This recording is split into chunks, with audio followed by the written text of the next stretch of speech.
Hello दोस्तों, नमस्ते, प्रणाम। आइए आप लोगों के बीच में बहुत सुंदर प्यारा एक चुटकुला नाच गीत गाने जा रही हूँ। मेरे चैनल का नाम है बिंदु शर्मा लखनऊ। आइए सुनाती हूँ देर न करते हुए। सिटिया मार के बोलो वाला सिरे बिना गवने के, सिटिया मार के बोलो वाला सिरे बिना गवने के, रहरी में चदरी बिछावला सिरे बिना गवने के, रहरी में चदरी बिछावला सिरे बिनु गवने के।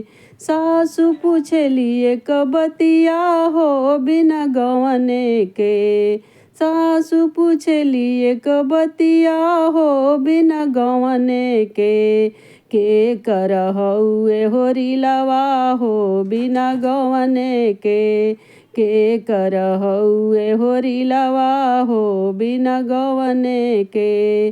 सिटिया मार के बोलवला सिरे बिना गवने के, रहरी में चदरी बिछावला सी हो बिना गवने के।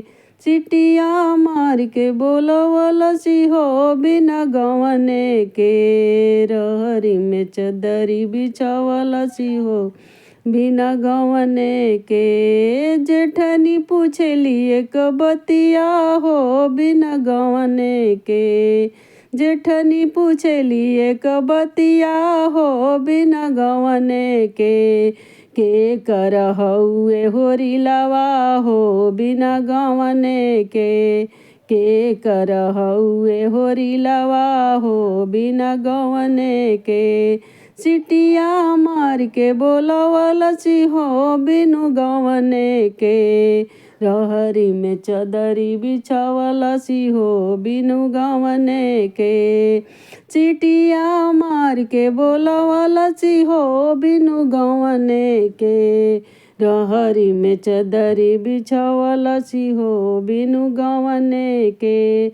ननदो पूछेलिए कबतिया हो बिनु गवने के, ननदो पूछेलिए कबतिया हो बिनु गवने के। भाभी के कर जनमल होरिलवा हो बिनु गवने के, भाभी के कर जनमल होरिलवा हो बिनु गवने के।